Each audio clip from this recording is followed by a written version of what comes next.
आज की वीडियो में माइटोकॉन्ड्रिया के बारे में जानेंगे। माइटोकॉन्ड्रिया कोशिका का एक मुख्य अंगक है। अब माइटोकॉन्ड्रिया को कोशिका का पावर हाउस या बिजली घर भी कहते हैं। क्यों कहते हैं? क्योंकि जीवन के लिए आवश्यक विभिन्न रासायनिक क्रियाओं को करने के लिए माइटोकॉन्ड्रिया एटीपी के रूप में ऊर्जा प्रदान करते हैं। एटीपी यानी एडिनोसिन ट्राइफॉस्फेट के रूप में। एटीपी कोशिका की संचित ऊर्जा है।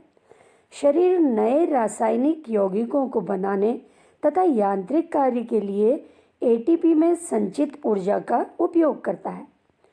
माइटोकॉन्ड्रिया कोशिका का एक अद्भुत अंग है। क्यों? क्योंकि उसमें अपना डीएनए होता है, अपना राइबोसोम होता है। इसलिए माइटोकॉन्ड्रिया अपना कुछ प्रोटीन स्वयं बना लेते हैं। डीएनए का मतलब है डीऑक्सी राइबो न्यूक्लिक एसिड। तो माइटोकॉन्ड्रिया में डीएनए और राइबोसोम दोनों होते हैं। प्रत्येक कोशिका में माइटोकॉन्ड्रिया की संख्या अलग अलग हो सकती है। यह उसके कार्य करने की सक्रियता पर निर्भर करती है। यह तश्तरीनुमा बेलनाकार आकृति का होता है, जो 1 से 4.1 माइक्रोमीटर लंबा और 0.2 से 1 माइक्रोमीटर व्यास तक का होता है। तो इस तरह से कोशिका का मुख्य अंगक है माइटोकॉन्ड्रिया। ये देखिए पादप कोशिका का चित्र है। इसमें आपको बहुत से संरचनाएं दिख रही होंगी।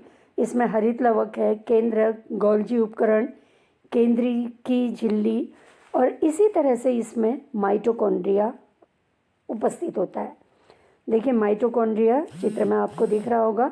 इसमें कई माइटोकॉन्ड्रिया स्थित है। तो अलग अलग कोशिकाओं में इसकी संख्या अलग अलग हो सकती है। तो माइटोकॉन्ड्रिया को कोशिका का ऊर्जा घर या बिजली घर या पावर हाउस भी कहा जाता है। ये देखिए जंतु कोशिका का चित्र है।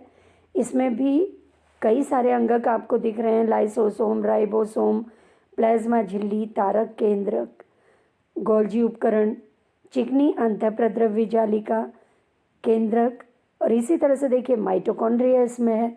माइटोकॉन्ड्रिया इसमें कई सारी माइटोकॉन्ड्रिया इसमें दिखाई दे रहे हैं।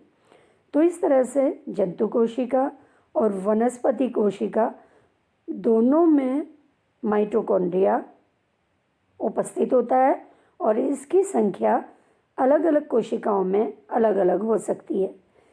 कितना कार्य कर रही है कोशिका, कितनी ऊर्जा की आवश्यकता होती है, उस पर निर्भर करता है। यहाँ पे देखिए चित्र दिया हुआ है। ये माइटोकॉन्ड्रिया का चित्र है। ये माइटोकॉन्ड्रिया में दोहरी झिल्ली होती है। देखिए ऊपर ये बाह्य झिल्ली है जो बाहर से है। इसके अंदर का हिस्सा भी दिखा रखा। अंदर की झिल्ली क्या होती है? ये उंगली के समान की रचना बनाती है। बीच में जो खाली स्थान है इसमें आधात्री या मैट्रिक्स होता है और दोनों मेम्ब्रेन या झिल्ली के बीच में खाली स्थान होता है। जो उंगली की तरह उभार होते हैं इसको क्रिस्टी कहते हैं। ये देखिए माइटोकॉन्ड्रिया का ये चित्र दिया हुआ है। इसमें अलग माइटोकॉन्ड्रिया के जो विभिन्न भाग हैं ये दर्शाए गए हैं। बाहरी झिल्ली प्लेन दिखाई देती है और अंदर की झिल्ली में उंगली की तरह उभार दिखते हैं। तो देखिए ये आंतरिक झिल्ली अंदर की ओर को मुड़ी हुई आपको दिख रही होगी। बीच में इसके मैट्रिक्स होता है, जो ये बीच में आपको दिख रहा है खाली जगह में, ये क्या होता है? मैट्रिक्स इसमें होता है। इसमें जो उंगली की तरह उभार हैं, जो आंतरिक झिल्ली उंगली की तरह उभार बनाती है, उसको क्रिस्टी कहते हैं।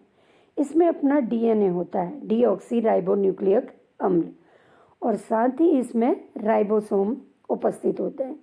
इसलिए माइटोकॉन्ड्रिया क्या करती है? ये प्रोटीन का निर्माण भी करती है क्योंकि इसमें राइबोसोम है। माइटोकॉन्ड्रिया को कोशिका के पावर हाउस के रूप में जाना जाता है। माइटोकॉन्ड्रिया यूकैरियोटिक जीवों में पाए जाने वाला एक ऑर्गेनेल है। वो साइटोप्लाज्म या कोशिका द्रव्य के अंदर पाए जाते हैं और कोशिका के पाचन तंत्र के रूप में कार्य करते हैं। कैसे? क्योंकि ये क्या करते हैं? भोजन के जो जटिल पोषक तत्व हैं उसको तोड़कर कोशिका के लिए ऊर्जा से भरपूर अणु पैदा करते हैं। कोशिकीय श्वसन में शामिल कई जैव रासायनिक प्रक्रियाएं माइटोकॉन्ड्रिया के अंदर होती हैं, क्योंकि माइटोकॉन्ड्रिया में क्या होते हैं, बहुत से एंजाइम होते हैं जो श्वसन क्रिया में कार्य में आते हैं। और श्वसन क्रिया जब होती है क्या होता है, जटिल पोषक तत्व टूटते हैं, सरल यौगिक में बदल जाते हैं और साथ ही ऊर्जा मुक्त होती है। ये ऊर्जा माइटोकॉन्ड्रिया में एटीपी के रूप में जमा हो जाती है। अब देखिए माइटोकॉन्ड्रिया की संरचना, अभी आपने चित्र देखा तो इसमें कौन कौन सी संरचनाओं में क्या क्या है। इसमें दोहरी झिल्ली होती है, ये रॉड के आकार की संरचना है जो जंतु और पौधे दोनों की कोशिका में होती है। इसमें बाहरी झिल्ली, एक आंतरिक झिल्ली और एक जेल जैसा पदार्थ होता है जिसे मैट्रिक्स या आधात्री कहते हैं। बाहरी झिल्ली और आंतरिक झिल्ली प्रोटीन और फॉस्फोलिपिड से बनी होती है जो इंटर मेम्ब्रेन स्पेस द्वारा एक दूसरे से अलग होते हैं। यानी बाहरी झिल्ली और जो आंतरिक झिल्ली है उनके बीच में थोड़ा सा स्पेस होता है, जगह होती है, जिससे ये दोनों एक दूसरे से अलग होते हैं। तो इस तरह से माइटोकॉन्ड्रिया की संरचना में मुख्य भाग क्या है, बाहरी झिल्ली, आंतरिक झिल्ली, मैट्रिक्स, और आंतरिक झिल्ली जो मुड़ गई है, उंगली की तरह उभार बनाए हैं, वो क्रिस्टी कहलाते हैं। अब क्रिस्टी क्या है देखिए, माइटोकॉन्ड्रिया की भीतरी झिल्ली संरचना में जटिल होती है। बाहर से तो माइटोकॉन्ड्रिया प्लेन दिखाई देता है, इसमें अंदर की ओर उंगली की तरह उभार होते हैं जिसे क्रिस्टी कहते हैं। इसके कारण क्या होता है, अंदर सतह का क्षेत्र बढ़ जाता है इसका। क्रिस्टी और आंतरिक झिल्ली के प्रोटीन एटीपी अणुओं के उत्पादन में सहायता करते हैं। आंतरिक माइटोकॉन्ड्रियल झिल्ली केवल ऑक्सीजन और एटीपी अणुओं के लिए सख्ती से पारगम्य है। माइटोकॉन्ड्रिया की आंतरिक झिल्ली के भीतर कई रासायनिक प्रक्रियाएं होती हैं। इसकी दोनों झिल्लियों में श्वसन से संबंधित एंजाइम मिलते हैं जो माइटोकॉन्ड्रिया के कार्य से संबंधित होते हैं।